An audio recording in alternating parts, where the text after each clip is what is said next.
It was supposed to be a weekend away for us, something to take our minds off our dreary work lives. What could have been better for a couple of outdoorsy types like us? We were hiking through the mountains, but a storm blew in out of nowhere with no warning and no shelter in sight. Alex and I ran, engulfed within a shroud of bleak white snow swirling around us. Completely turned around and with no idea of where we were, we stumbled across shelter. A small opening to a cave in the side of a mountain, almost completely hidden from sight. We scrambled in through the entrance and found ourselves inside a surprisingly large cavern, the walls and ceiling completely carved out of crystalline ice, the shimmering blue reflecting the light of our torches. But our appreciation of the beauty of the cavern was short-lived, because as we huddled for warmth around a small fire we had made, over the howling blizzard outside, we heard a tremendous crash. We quickly determined that the entrance to the cavern, our only exit, was blocked. It had been covered by snow, an avalanche off the side of the mountain we were now trapped beneath. Our cavern, which was once our salvation, was now our cage. For weeks the two of us have been trapped inside the cavern, encased by a wall of snow and ice, cut off from the world and from any hope of rescue. No one knew where we were, what with us having wandered off our predetermined path in the middle of the storm. Knowing that fact made us hauntingly aware of another fact. No one would ever find us. There was no hope of rescue.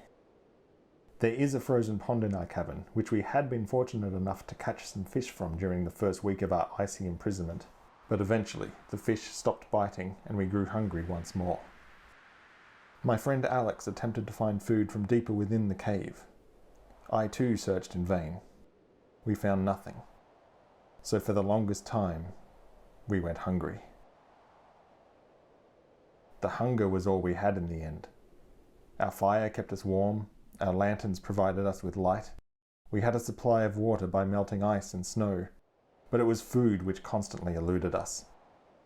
Until, glorious day, I found food. Alex would be proud of me. He's not here right now to enjoy the meal I have put together, but I know that he will be very thankful for his crippling hunger to end at last. If only we had had this available to us sooner.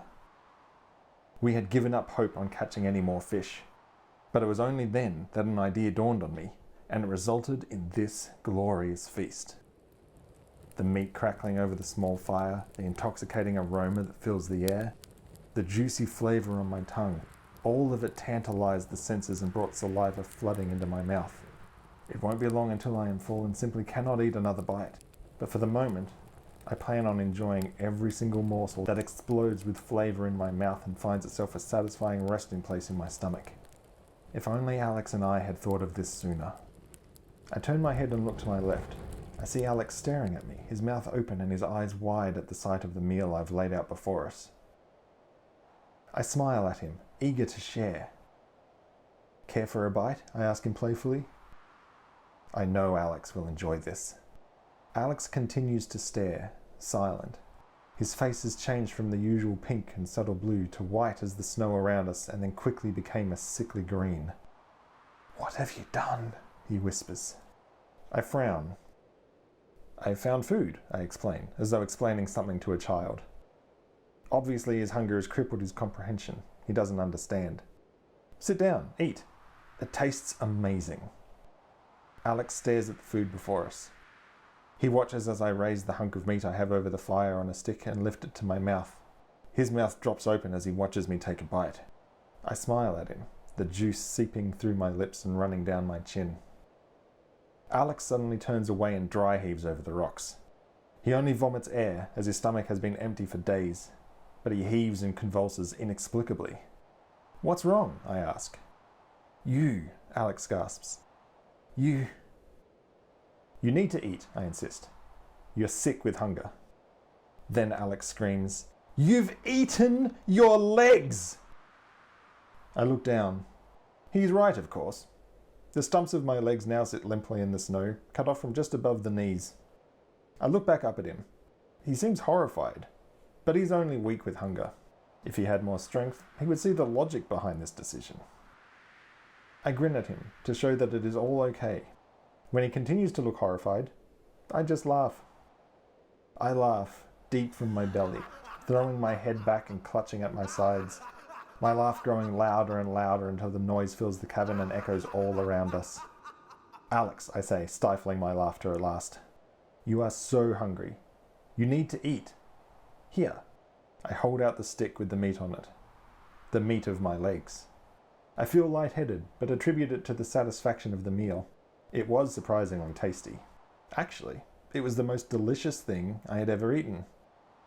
I want Alex to experience the joy I feel, the satisfaction. I push the meat closer to him. I feel sleepy. So sleepy.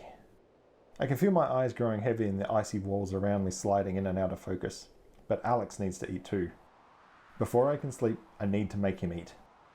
He needs it. Eat, I say. Go on. My voice is quiet.